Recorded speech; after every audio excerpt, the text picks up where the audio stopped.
ഇസ്ലാമിന്റെ ചരിത്രത്തിൽ തന്നെ ഏറ്റവും കൂടുതൽ നീചമായ പ്രവൃത്തികൾ ഉന്നയിച്ച ഒരു മനുഷ്യൻ തന്നെയായിരുന്നു. നിസ്സംശയം നമുക്ക് പറയാൻ കഴിയും, അത് അബൂജഹൽ എന്നൊരു മനുഷ്യൻ തന്നെയായിരുന്നു. എന്നാൽ അബൂജഹൽ എന്ന മനുഷ്യനെ ആദ്യകാലത്തൊക്കെ അറിയപ്പെടുന്നത് അബുൽ ഹക്കം, അതായത് യുക്തിയുടെ പിതാവ് എന്ന പേരിലാണ് ആ ജനങ്ങളെല്ലാം അദ്ദേഹത്തെ വിശേഷിപ്പിച്ചത്.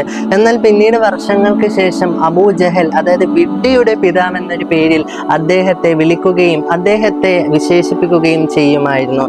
കാരണം അദ്ദേഹം അത്രത്തോളം ക്രൂരതയും ഓരോ പ്രവൃത്തികളുമാണ് എപ്പോഴും ഉന്നയിക്കുന്നത്. അദ്ദേഹത്തിന്റെ നീചവും ക്രൂരമായ പ്രവൃത്തികൾ കൊണ്ട് തന്നെ ആ കാലഘട്ടത്തുള്ള ജനങ്ങൾ പോലും അദ്ദേഹത്തിനോട് ഇടപഴകാൻ വളരെയേറെ പേടിയായിരുന്നു. എന്നാൽ ഇസ്ലാമിന്റെ ചരിത്രത്തിൽ അദ്ദേഹത്തിന്റെ ഒരു പ്രവൃത്തി ഇസ്ലാമിൽ വളരെയേറെ ഗുണമായിട്ടുണ്ട്. അതെന്തെന്ന് നമുക്കൊന്ന് നോക്കാം.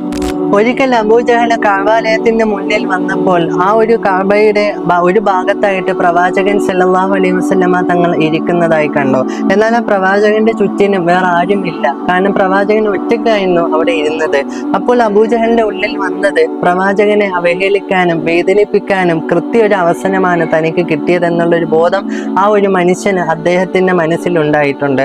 അതുകൊണ്ട് തന്നെ നേരെ പ്രവാചകന്റെ അടുക്കൽ വരികയും പ്രവാചകനെ ഒരുപാട് പറയുകയും വേദനിപ്പിക്കുകയും ചെയ്തു.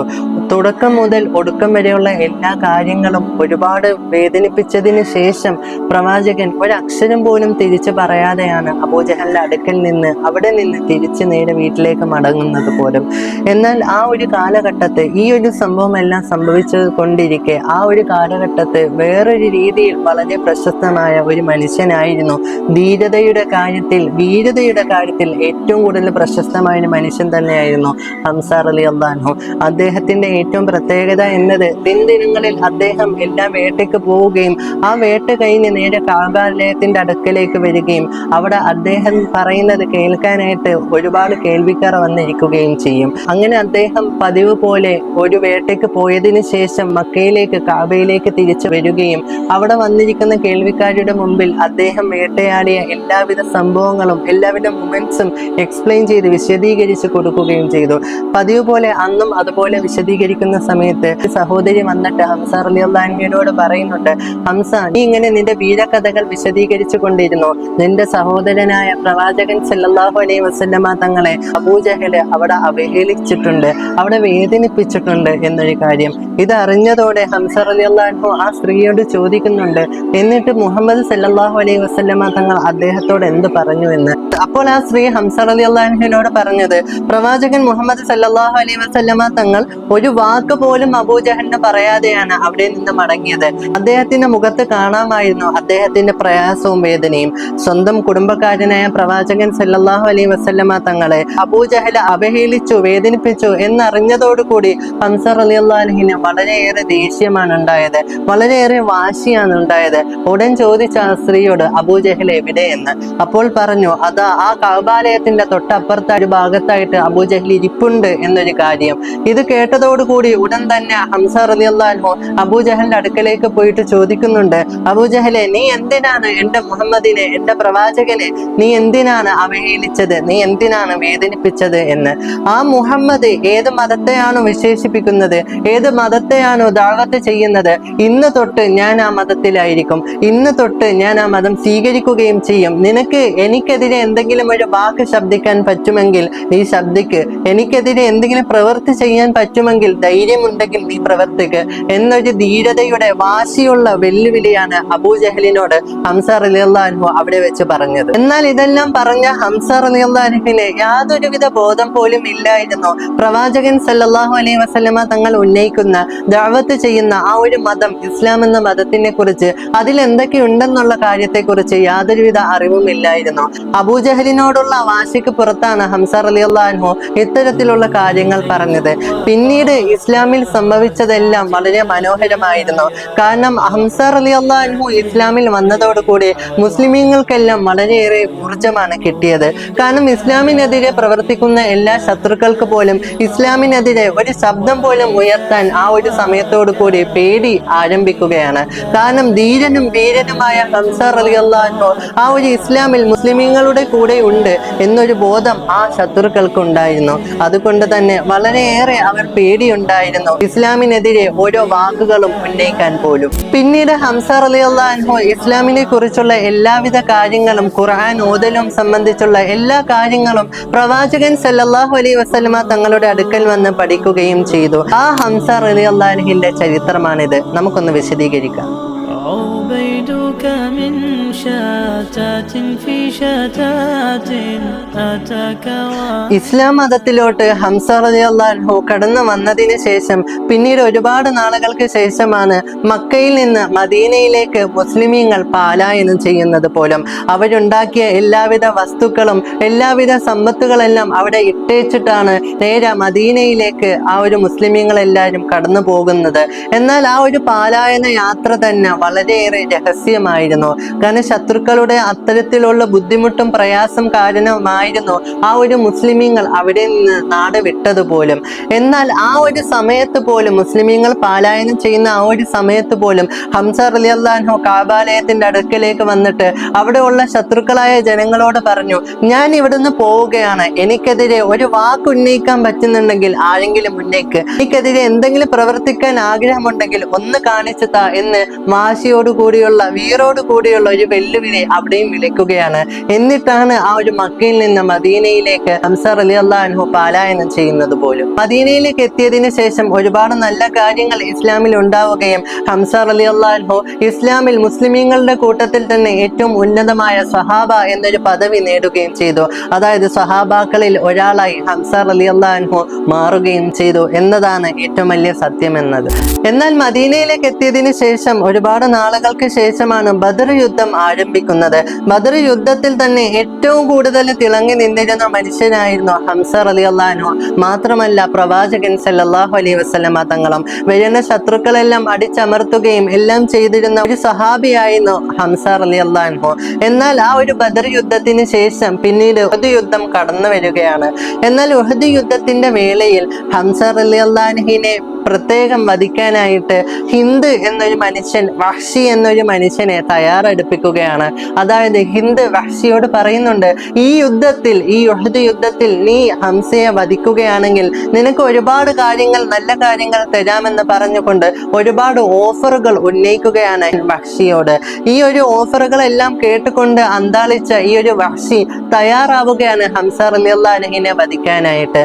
അങ്ങനെ ആ ഒരു ഉഹദ് യുദ്ധ വേളയിലായിരുന്നു ഹംസ റളിയല്ലാഹു അൻഹുവിന്റെ ഷഹീദാകുന്ന ആ ഒരു കാര്യം. ഹംസ റളിയല്ലാഹു അൻഹു വധിക്കപ്പെടുന്നത് ഉഹദ് യുദ്ധവേളയിലായിരുന്നു. ഹംസ റളിയല്ലാഹു അൻഹു വഫാത്താകുന്നതിന്, ഷഹീദാകുന്നതിന് മുമ്പ് പോലും ആ ഉഹദ് യുദ്ധത്തിൽ 31ഓളം ശത്രുക്കളെ ഹംസ റളിയല്ലാഹു അൻഹു അടിച്ചമർത്തുകയും അവരെ വധിക്കുകയും ചെയ്തിട്ടുണ്ട്. അത് നമുക്ക് ചരിത്രത്തിലൂടെ കാണാൻ കഴിയും. എന്നാൽ പിന്നീട് ഹംസ റളിയല്ലാഹു അൻഹുവിന്റെ മുമ്പിൽ പോയി കഴിഞ്ഞാൽ ഹംസ റളിയല്ലാഹു അൻഹുവിനെ വധിക്കാൻ സാധിക്കില്ല എന്ന് ഉറപ്പുവരുത്തിയ വഹ്ഷി ദൂരെ നിന്ന് ചാട്ടുളി എറിയൽ പ്രയോഗം നടത്തുകയാണ്. ആ ഒരു വഹ്ഷിയുടെ ചാട്ടുളി എറിയൽ പ്രയോഗം കൊണ്ടാണ് ഹംസ റളിയല്ലാഹു അൻഹു ആ യുദ്ധത്തിൽ താഴെ നിലംപതിക്കുന്നത് പോലും. ആ ഒരു യുദ്ധത്തിൽ ഹിന്ദും വഹ്ഷിയും നേരെ ഹംസ റളിയല്ലാഹു അൻഹുവിന്റെ അടുക്കിലേക്ക് വന്നപ്പോൾ ഹംസ റളിയല്ലാഹു അൻഹു പകുതി ജീവൻ കൊണ്ട് പകുതി മുറിഞ്ഞ കരുത്തുമായിട്ടാണ് തറയിൽ കിടക്കുന്നത് കാണുന്നത്. ഉടൻ തന്നെ രണ്ടുപേരും ചേർന്ന് ഹംസ റളിയല്ലാഹു അൻഹുവിന്റെ ബാക്കി കരുത്തും കൂടെ അറുക്കുകയാണ്. ശേഷം അവരുടെ ആയുധം കൊണ്ട് ഹംസ റളിയല്ലാഹു അൻഹുവിന്റെ തൊണ്ടയിൽ നിന്ന് നെഞ്ചിന്റെ മേലിലൂടെ നേരെ വെട്ടുകയാണ്, അതായത് പിളർത്തുകയാണ് അറുത്തുകൊണ്ട്. അതിനുശേഷം ഹംസ റളിയല്ലാഹു അൻഹുവിന്റെ ശരീരം രണ്ടാക്കി പിളർത്തുകയും അകത്തുള്ള കരള് ഹിന്ദ് എന്നൊരു മനുഷ്യൻ എടുത്ത് ചവച്ച് തുപ്പുകയും ചെയ്തു. ഇത്രയും ഹീനമായ, ഇത്രയും നീചമായ പ്രവൃത്തിയാണ് ആ ഒരു ശത്രുക്കൾ ഹംസ റളിയല്ലാഹു അൻഹുവിനോട് കാണിച്ചത്.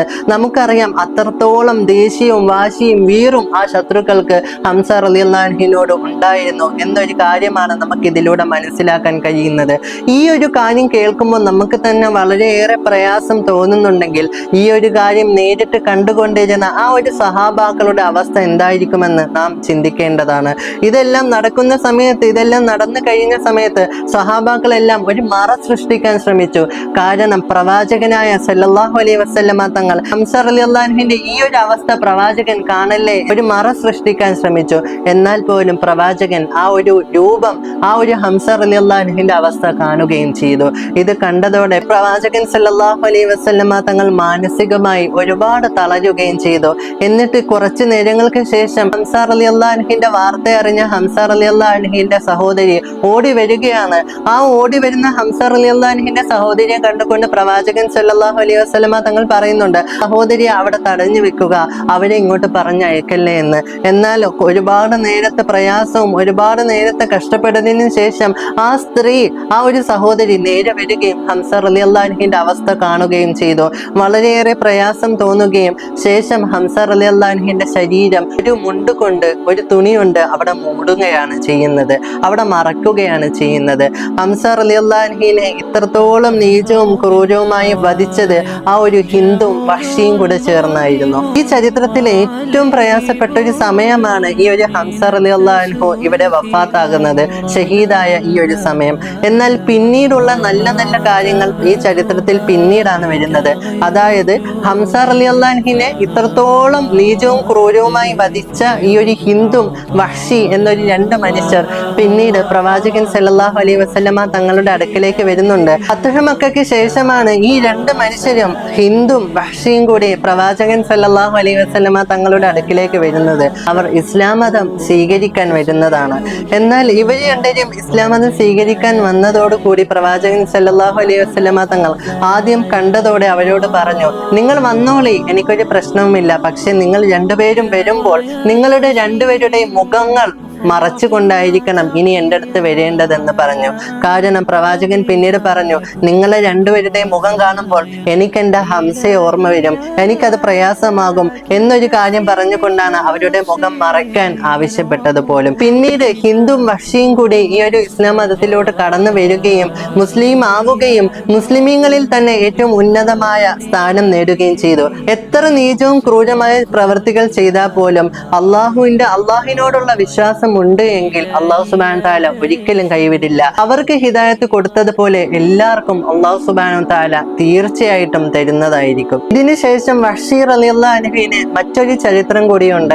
അതായത് പ്രവാചകൻ സല്ലല്ലാഹു അലൈഹി വസല്ലമ തങ്ങളുടെ വഫാത്തിന് ശേഷം അബൂബക്കർ സിദ്ദീഖ് റളിയല്ലാഹു അൻഹുവിന്റെ കാലഘട്ടത്ത് മുസൈലമത്തുൽ കദ്ദാം എന്ന് പറയുന്ന ഒരു കള്ളപ്രവാചകൻ തനിക്ക് പ്രവാചകത്വം കിട്ടി എന്ന് പറഞ്ഞ് ഉന്നയിച്ചു കൊണ്ടുവന്ന ആ ഒരു കള്ളപ്രവാചകനെ പോലും വഹ്ഷിയാണ് വധിച്ചത്. അതൊരു യുദ്ധത്തിലായിരുന്നു. ആ യുദ്ധവേളയിൽ വഹ്ഷി ആ കള്ളപ്രവാചകനായ മുസൈലമത്തുൽ കദ്ദാമിനെ വധിച്ചത് പോലും ഹംസ റളിയല്ലാഹു അൻഹുവിനെ എങ്ങനെയാണോ വധിച്ചത് ആ ഒരു ചാട്ടുളി എറിയൽ പ്രയോഗം കൊണ്ടാണ് മുസൈലമത്തുൽ കദ്ദാമിനെയും വധിക്കുന്നത് പോലും. അദ്ദേഹത്തെ വധിച്ചതിന് ശേഷം വഹ്ഷി റളിയല്ലാഹു അൻഹു പറയുന്നുണ്ട്, ഞാൻ ഇസ്ലാമിൽ തന്നെ ഏറ്റവും ധീരനും വീരനുമായ ഏറ്റവും ശ്രേഷ്ഠമായ മനുഷ്യനായ ആ ഒരു ഹംസ റളിയല്ലാഹു അൻഹുവിനെ ഞാനാണ് വധിച്ചത്.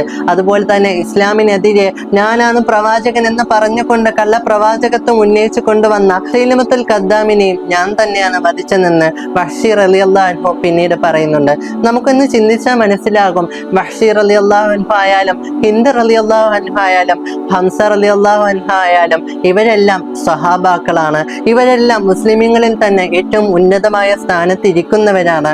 പ്രവാചകൻ സല്ലല്ലാഹു അലൈഹി വസല്ലമ തങ്ങളോട് ഇടപഴകിയ സഹവസിച്ചവരാണ്. ഇവരെല്ലാം നാളെ സ്വർഗത്തിൽ ഒരുമിച്ച് കൂടുന്ന സമയത്ത് വധിക്കപ്പെട്ട ഹംസ റളിയല്ലാഹു അൻഹും വധിച്ച വഹ്ഷിയും ഹിന്ദും റളിയല്ലാഹു അൻഹുമയും ഇവരെല്ലാം ഒരുമിച്ച് കാണേണ്ടവരാണ് എന്നൊരു കാര്യം നമ്മൾ ഇതിൽ പ്രത്യേകം ഒന്ന് ചിന്തിക്കേണ്ടതാണ്. പ്രവാചകൻ സല്ലല്ലാഹു അലൈഹി വസല്ലമ തങ്ങളുടെ കാലഘട്ടത്ത് ഹംസ റളിയല്ലാഹു അൻഹു ഷഹീദായതിനു ശേഷം ഒരു സഹാബി തന്റെ കുഞ്ഞിനെയും കൊണ്ട് പ്രവാചകൻ സല്ലല്ലാഹു അലൈഹി വസല്ലമ തങ്ങളുടെ അടുക്കലേക്ക് വരുന്നുണ്ട്. പ്രവാചകനെ, ഇതെന്റെ കുഞ്ഞാണ്, ഈ കുഞ്ഞിന് ഞാൻ എന്ത് പേരിടണമെന്ന്. ആ സമയത്ത് പ്രവാചകൻ സല്ലല്ലാഹു അലൈഹി വസല്ലമ തങ്ങൾ പറഞ്ഞ പേര് ഹംസ എന്നായിരുന്നു. ഹംസ റളിയല്ലാഹു അൻഹുവിന്റെ അതേ പേരിടാനാണ് പ്രവാചകൻ സല്ലല്ലാഹു അലൈഹി വസല്ലമ തങ്ങൾ ആ ഒരു സഹാബിയോട് പറഞ്ഞത്. ആ ഒരു കാര്യത്തിലൂടെ നമുക്ക് മനസ്സിലാക്കാൻ കഴിയും പ്രവാചകൻ സല്ലല്ലാഹു അലൈഹി വസല്ലമ തങ്ങൾക്ക് എത്രയും പ്രിയപ്പെട്ടതാണ്, എത്രത്തോളം പ്രിയപ്പെട്ടതാണ് ഈ ഒരു ഹംസ റളിയല്ലാഹു എന്നത്. ഏതായാലും അല്ലാഹു സുബ്ഹാനഹു തആല അവരോടെല്ലാം കൂടെ നമുക്കും സ്വർഗത്തിൽ നാളെ ഒരുമിച്ച് കൂടാനുള്ള തൗഫീഖ് നമുക്ക് ഏവർക്കും നൽകി അനുഗ്രഹിക്കട്ടെ.